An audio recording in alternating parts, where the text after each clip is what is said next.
I respect your time, but pause the video right now and guess how many tries I would take to get this from +1 to +2. Let me know in the comments below. 50% chance, by the way.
I respect your time, so let's get right into it. Today we're going to talk about RNG.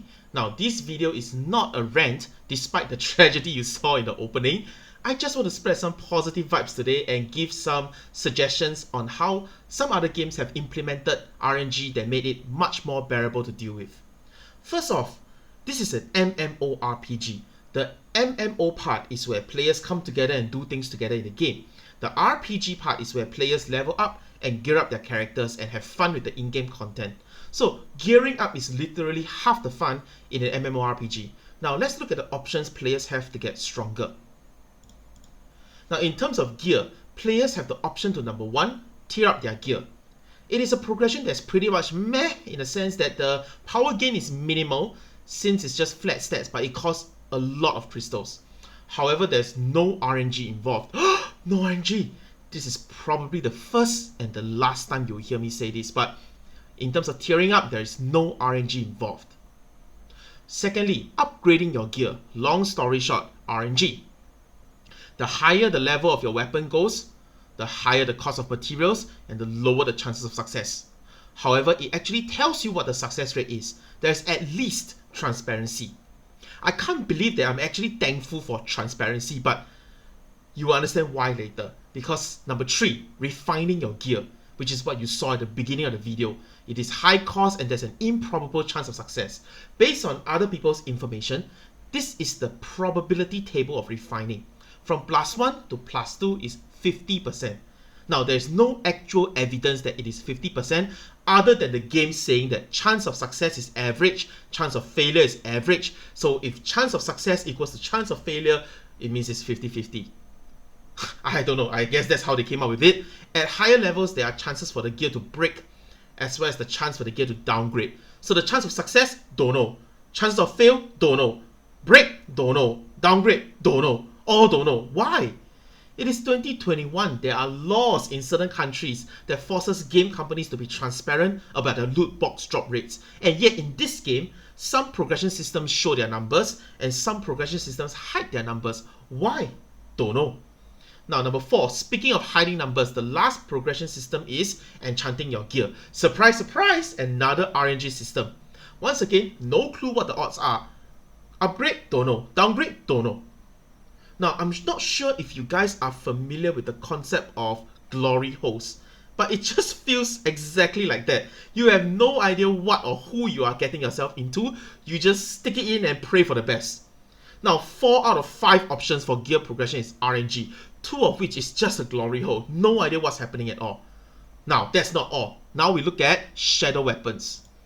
Shadow weapons is a separate progression system that has nothing to do with your gear. Instead, it directly boosts your stats and skills. It costs a lot because it's really strong, but similarly, the higher level you go, the more expensive it gets and the lower the success rate. Now, on top of that, after passing the shadow equipment upgrade, you then unlock all the stats and skills that come along in that level. However, you only unlock the option of those stats and skills. There is another layer of RNG just to unlock the stats and skills that you just unlocked. Now, I really don't know whether I'm playing an MMO or just playing in a casino. It makes no sense.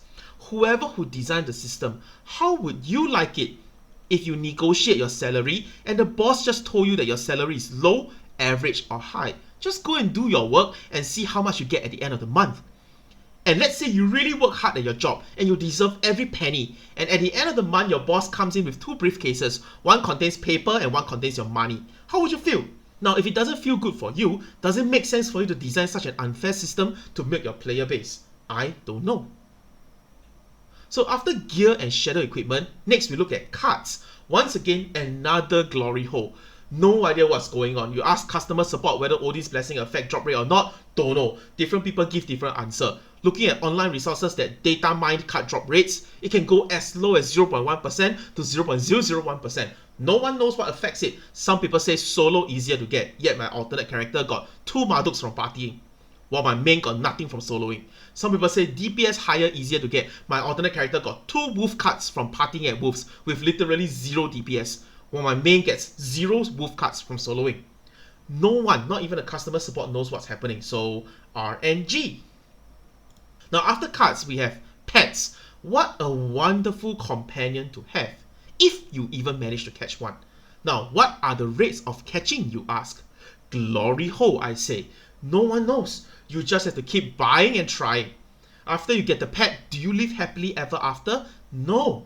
Every pet have randomly generated stats within their category as well. So there's RNG upon RNG. Your pet is also capable of learning skills. But wait, you guessed right. The skills are also randomly assigned. After raising your pet and it's finally ready to evolve, you need to meet certain criteria before your pet can evolve. Is it something that is within my control, like my level, job EXP, base EXP, pet EXP? Nope, it is a random piece of headgear. But how do you get the headgear? I'm glad you asked, which brings me to Gacha. Woohoo! How can a mobile game not have a Gacha system? You can Gacha for cards, gear, pet skills, cosmetics, RNG upon RNG upon RNG. Like I said in my Shadow Weapon video, we are getting cupped by RNG left, right, center, behind, in front, on top, below. It is literally an orgy of RNG, and you are the main star of this RN orgy. Now, I've mentioned before how Black Desert dealt with RNG. They basically throw free progression items at players every day via dailies or events, and they make you so used to failing that you are literally numb to their RNG already. They also introduced something called fail stacking, where the more you fail, the more fail stacks you have, the higher the chance of passing the next time round. Similarly, in Hearthstone, a card game where you can get cards from packs, there is some sort of pity counter. If you did not draw a legendary card for 39 packs straight, the game takes pity on you and guarantees a legendary in the 40th pack. Many gacha games utilizes this pity counter system as well. Now, in Dragon Nest or Blade and Soul, I can't remember which one, there were multiple titles with decent stats that you can get when you fail your upgrades or when you break your weapon. So you don't feel like you gain absolutely nothing at all. Now in all those scenarios that I mentioned, the overarching concept is the same. Even though you are failing your ass off, you are still progressing at the same time.